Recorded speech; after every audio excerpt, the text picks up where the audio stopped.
Good morning, students. So, in this lecture of atomic structure, we will discuss the electromagnetic wave theory that is given by Maxwell. So, this is related to the wave nature of matter.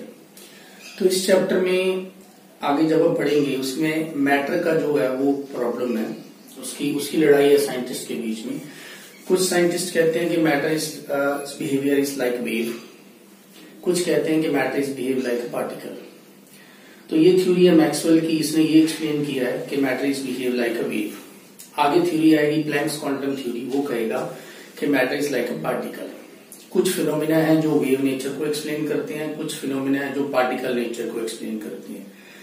फिर दोनों के जो views हैं, Bohr model आएगा, वो भी particle nature पे dependent है.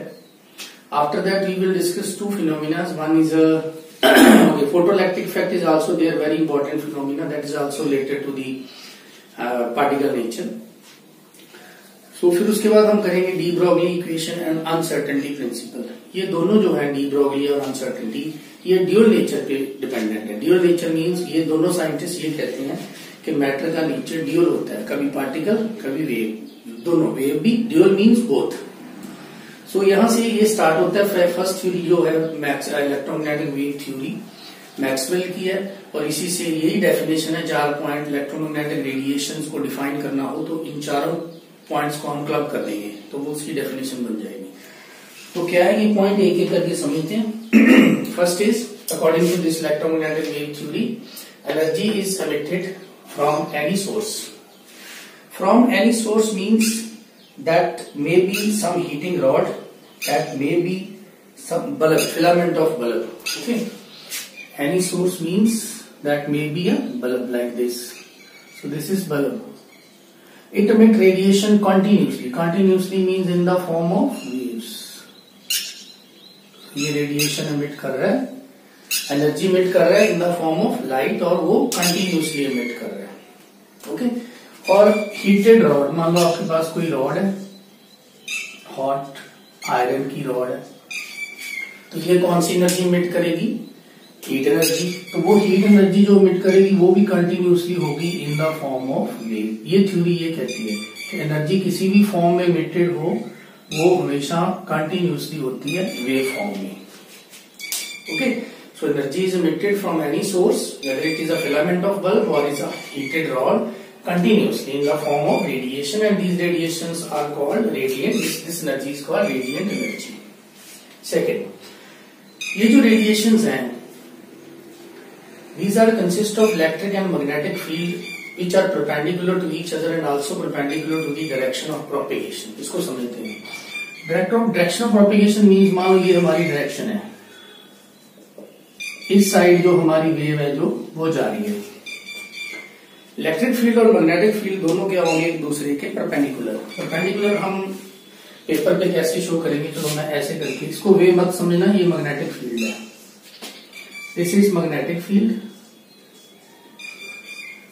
ओके, और इसके परपेंडिकुलर 90 डिग्री पे क्या होगा? Electric field. इसको मैं ऐसे कर देता हूं. So this is your electric field. Both are perpendicular. अब ऐसे समझते हैं इसमें से, जैसे ये मान लो ये ब्लैक है हमारा, ये है डायरेक्शन ऑफ प्रोपेगेशन. लाइट जो है इस तरफ जा रही है, मैग्नेटिक फील्ड उसके परपेंडिकुलर होगा ऐसे. ये red one is magnetic field, और ये ब्लू वन ऐसे उसके परपेंडिकुलर होगा, दैट इज इलेक्ट्रिक फील्ड. तो ये दोनों जो है, these are the electric field and magnetic field. Blue one and red one, these are the electric field and magnetic field. तो ये वेव है, ये दोनों आपस में भी एक दूसरे के परपेंडिकुलर है ना. Consist of electric and magnetic field which are perpendicular to each other and also perpendicular to the direction of propagation. Direction of propagation क्या है? ये तो इसके भी परपेंडिकुलर हो गए दोनों, आपस में भी दोनों एक दूसरे के परपेंडिकुलर है. ओके, थर्ड पॉइंट है कि जितनी भी रेडिएशंस हैं और वेव्स हैं, they travel with the same speed, and that speed is equal to velocity of speed of light. तो speed of light क्या लेते हैं हम? 3 × 10⁸ मीटर पर सेकेंड. सो जितनी भी इलेक्ट्रोमैग्नेटिक रेडिएशंस हैं ये सब की सब एक ही स्पीड से मूव करती हैं, एक ही स्पीड से ट्रेवल करती हैं, वो है स्पीड ऑफ लाइट के इक्वल। और लास्ट पॉइंट है, these radiations do not require any material medium for propagation.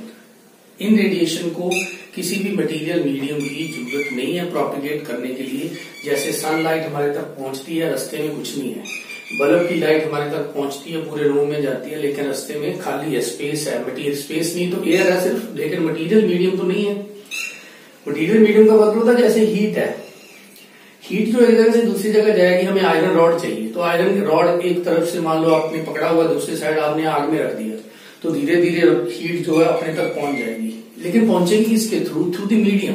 Heat कभी तो बहुत दूर तक हीट जो है वो एयर के थ्रू नहीं जा सकती, उसको मीडियम चाहिए। मीडियम मीन जिसके थ्रू उसने मूव करना है। तो अगर ये हम 4 पॉइंट्स को क्लब कर दें तो ये हमारी डेफिनेशन बन जाती है इलेक्ट्रोमैग्नेटिक रेडिएशन की, है ना। तो ये हमारी डेफिनेशन बन जाएगी कि हम इलेक्ट्रोमैग्नेटिक रेडिएशन किसको कहते हैं। तो उसकी डेफिनेशन क्या होगी? हम लिखेंगे the radiations which emit continuously. First point cover हो गया, consist of electric and magnetic field. Second point, and travel with the same speed as that of light. Third, and do not require any material for propagation are called electromagnetic radiations. तो हम इसकी definition ऐसे बना देते हैं, इन्हीं 4 point को club कर दिया। Radiation which emit continuously, associated with both electric and magnetic field, travel with the speed of light, and do not require any material medium for propagation are called electromagnetic radiations. Important characteristics of wave or radiation. First is wavelength. So wavelength is, now this is a wave. So this upper part is called, that is called crest. C-R-E-S-T, and this lower part of wave is called trough.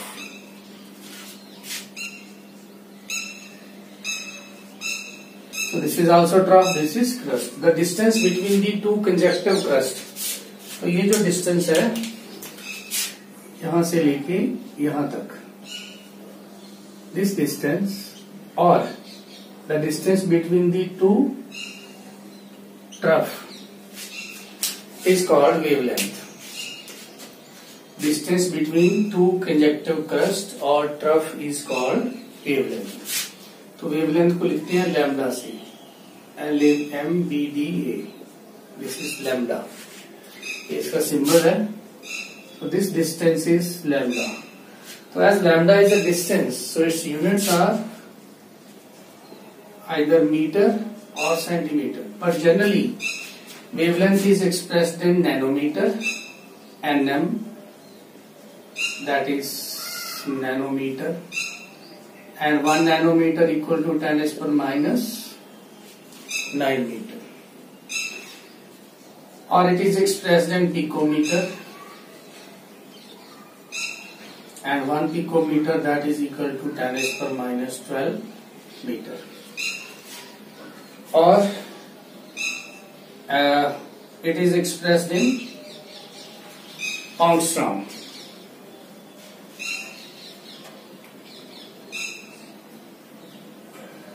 So 1 angstrom equal to 10 raised per minus 10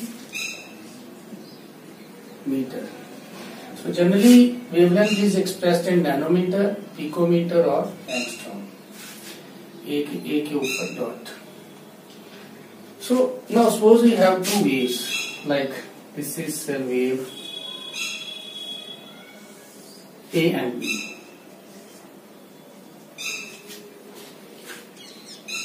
A is moving like this,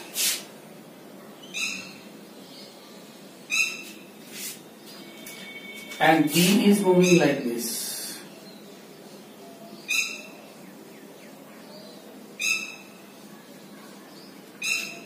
Which has more wavelength? Which has more wavelength? A. A has more wavelength. Wavelength क्या है? That is the distance. So here the distance is more as compared to here the distance is less. It means the light whose wavelength is more, that moves faster. Means you can say that spread less. So this white light, like this light of this tube, that spread because its wavelength is less. When lambda is less, it means it spread.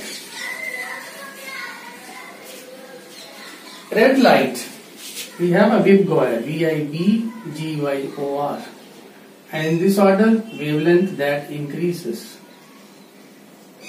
It means red has maximum wavelength. So the distance between two crust and trough is maximum for red. So that's why red light is used for signal. क्योंकि ये दूर से नजर आ जाती है, spread नहीं होती, इसलिए ये दूर से नजर आ जाती है. Violet first. Violet light or white light, that has minimum lambda. So minimum lambda means it spread maximum. तो इसीलिए लाइट करने के लिए रूम में तो हम वायलेट जो है व्हाइट लाइट यूज करते हैं. और रेड लाइट कहाँ यूज होती है? डेंजरस सिग्नल के लिए, जो दूर से नजर आ जाए. दूर से नजर क्यों आता है red colour? Because it spread less, because it's wavelength is more, it spread less. So second term is frequency.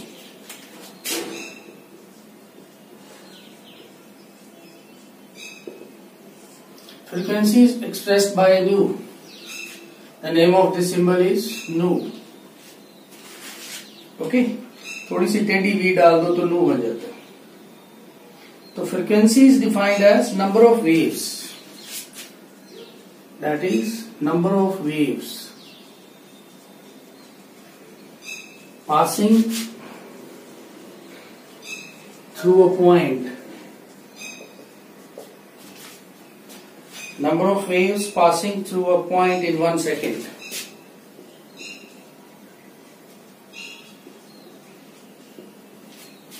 मान लो ये वेव है, तो इस पॉइंट में से कितनी वेव्स पास होंगी पर सेकेंड. या सपोज कर लो आपकी ये वेव है, थ्योरेटिकली हम सपोज कर लें ये वेव ऐसे ही घूम रही है ऐसे, तो इस पॉइंट में से एक सेकंड में वो कितनी बार पास होगी ऐसे ऐसे. That is called a frequency per second. So its units are per second और CPS. CPS means cycles per second or hertz. So these are the unit of frequency. Third term is velocity, expressed by C. That is simple, जैसे speed होती है. Distance covered per unit time. That is velocity. Unit of velocity either meter per second or centimeter per second. So there is a relation between these three. Mu is equal to C by lambda. Mu is frequency, C is velocity. Velocity हम electromagnetic radiation की fix लेते हैं, that is 3 into 10⁻⁸ metre per second. नीचे आ जाएगा lambda. It means lambda and frequency are inversely proportional to each other. जिसकी wavelength ज्यादा होगी उसकी फ्रीक्वेंसी जो है वो कम होगी. तो ये रिलेशन जो है mu is equal to C by lambda, ये हम न्यूमेरिकल प्रॉब्लम के अंदर भी यूज करेंगे. Fourth is wave number.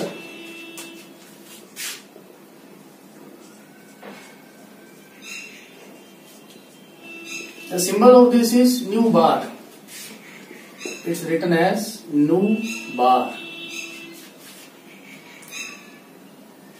So So what is wave number? Number means गिनती, वेव की गिनती, number of waves present per centimeter length.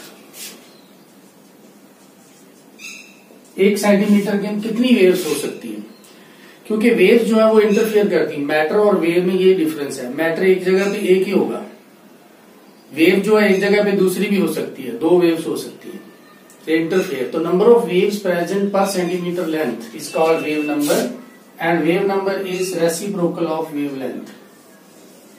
This relation is also important. Wave number is reciprocal of wave length.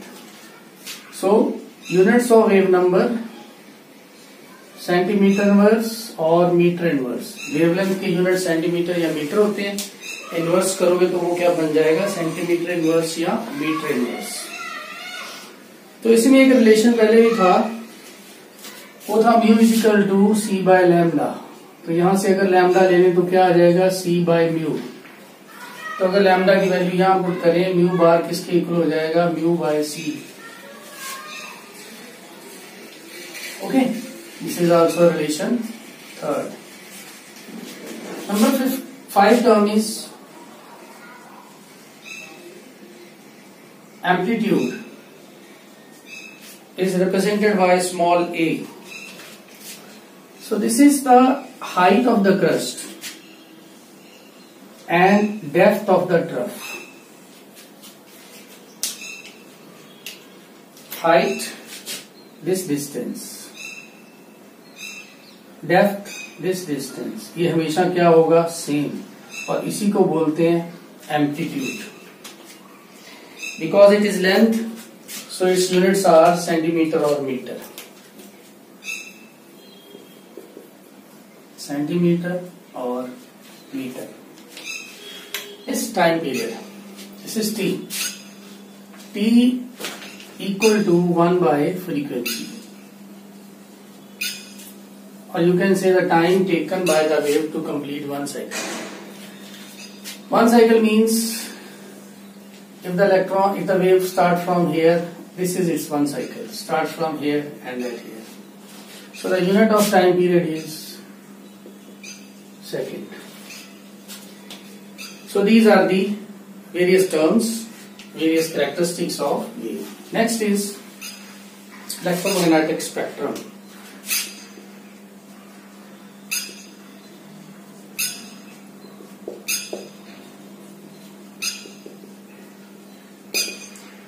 So electromagnetic spectrum is the arrangement of all type of radiation. Arrangement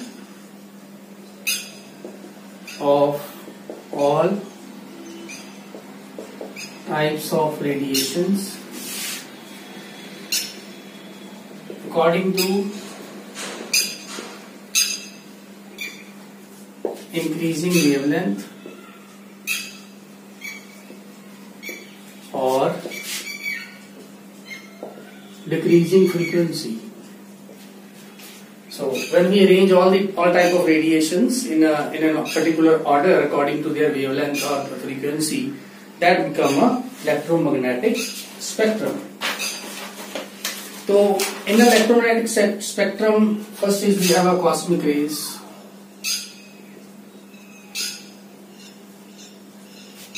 I mean writing in increasing order of wavelength. Then is a gamma rays. Then X-rays.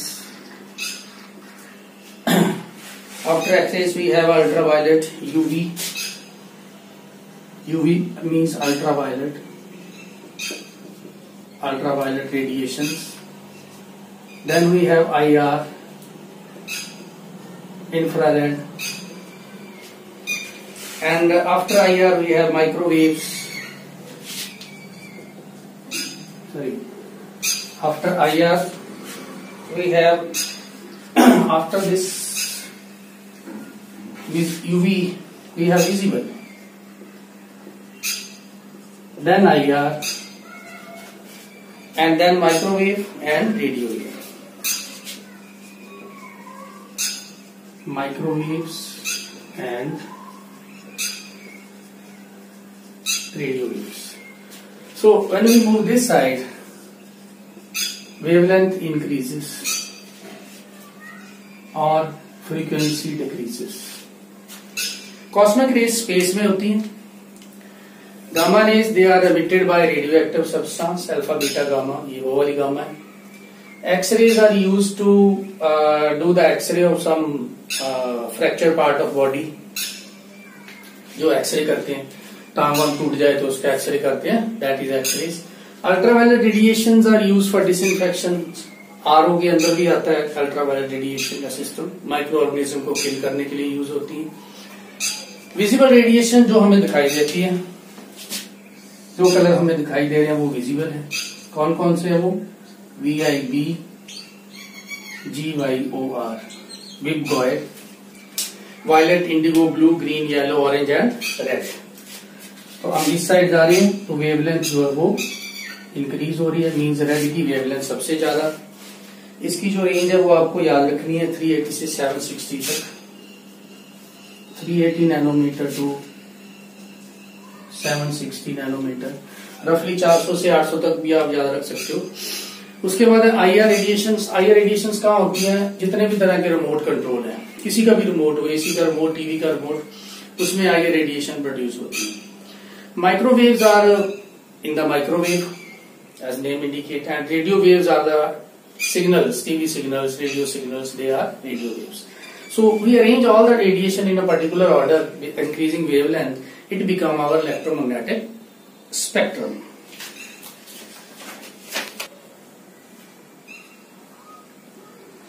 First problem, calculate wave number, frequency of yellow light. पहले तो wave number find करना है, दूसरा frequency, दिया क्या है? wavelength. तो lambda is given 5800 Armstrong है. इसको कन्वर्ट कर लेते हैं मीटर में. 5800 इंटू 10⁻⁻10 मीटर. तो वेव नंबर का क्या रिलेशन होगा? Wave number equal to 1/λ, inversely proportional होता है, हमने पढ़ा है. तो सीधा सीधा क्या करेंगे? 1/5800 into 10⁻10.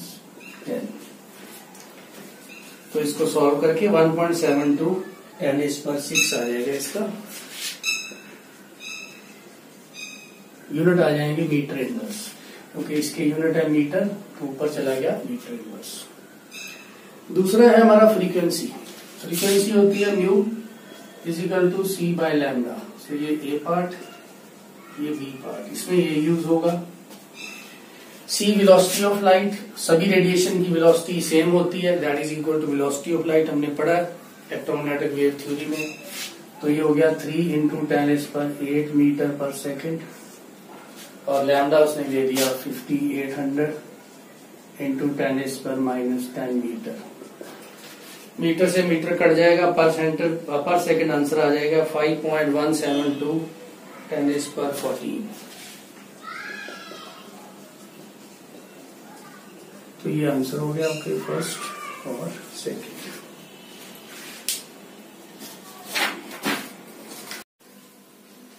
So this is Planck's quantum theory that is given by Max Planck, and जैसे मैंने बताया था this is related to the particle nature of matter.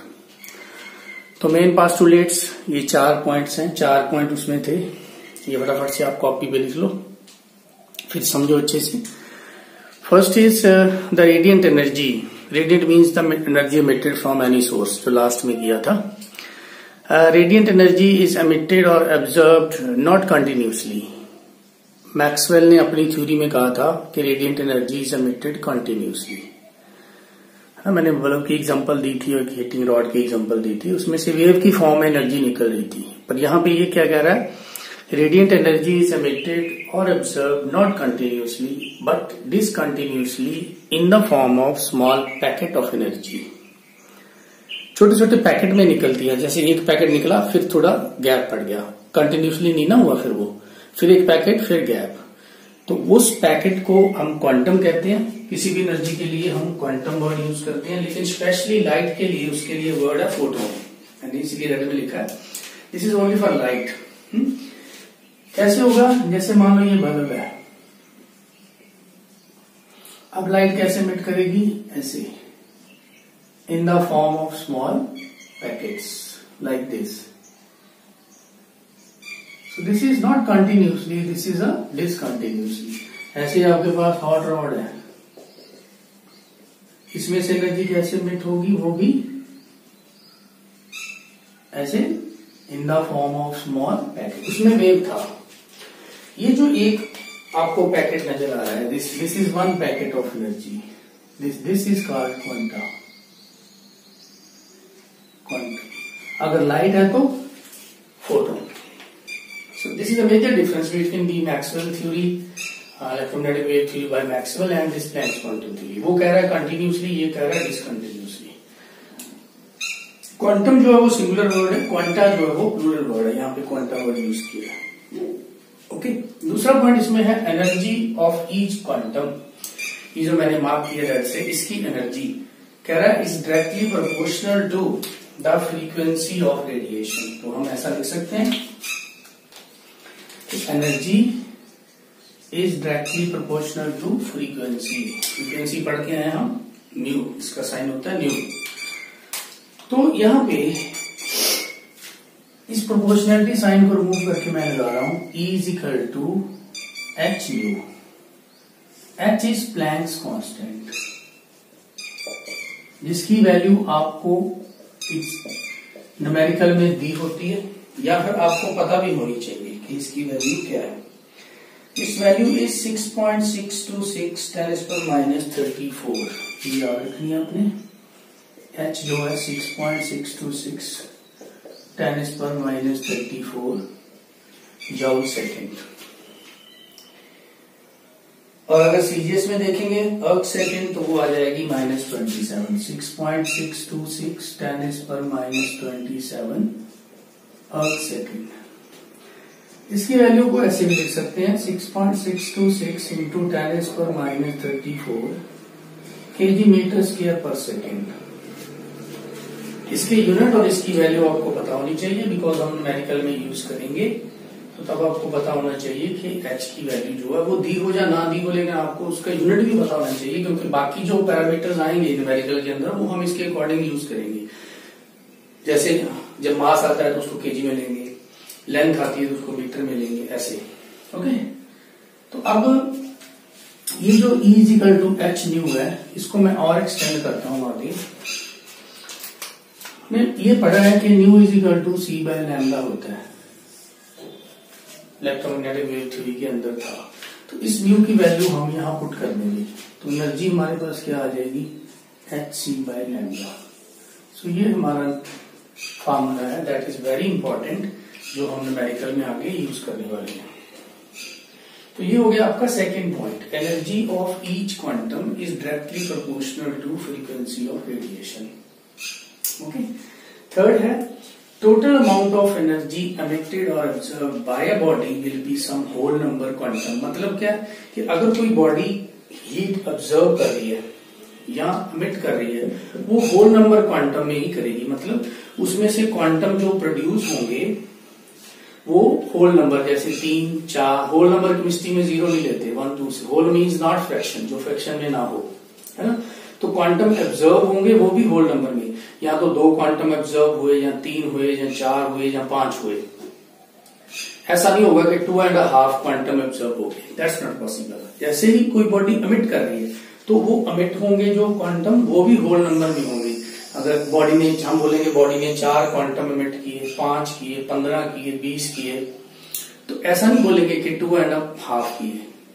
तो इसका ये मतलब है इस लाइन का, टोटल अमाउंट ऑफ एनर्जी जो डायरेक्टली उसकी, जैसे मान लो इसी को हम चेंज कर दें, n नंबर, बॉडी ने n नंबर ऑफ क्वांटम, तो ये E NhC by lambda. n क्या हो गया हमारा, नंबर ऑफ फोटोन। ऊपर वाली जो एनर्जी है, this is energy of 1 photon. अगर आपने 5 फोटोन की निकालनी है तो मल्टीप्लाई बाय 5, 10 की निकालनी है तो मल्टीप्लाई बाय 10। तो ये n जो होगा वो हमेशा क्या होगा, it is always a whole number. cannot be 1.5, 2.5, 3.5, not possible. Okay, last point. Energy of 1 mole of photon is called 1 Einstein. एक मोल कब होगा? जब मैं इस n की जगह पे Na लिखूं। तो Na क्या है? Avogadro's number. तो अब ये एनर्जी किसकी होगी? This energy is known as 1 Einstein. So this is the energy of 1 mole of photon. तो 1 mole of photon एनर्जी को बोलते हैं हम आइंस्टाइन।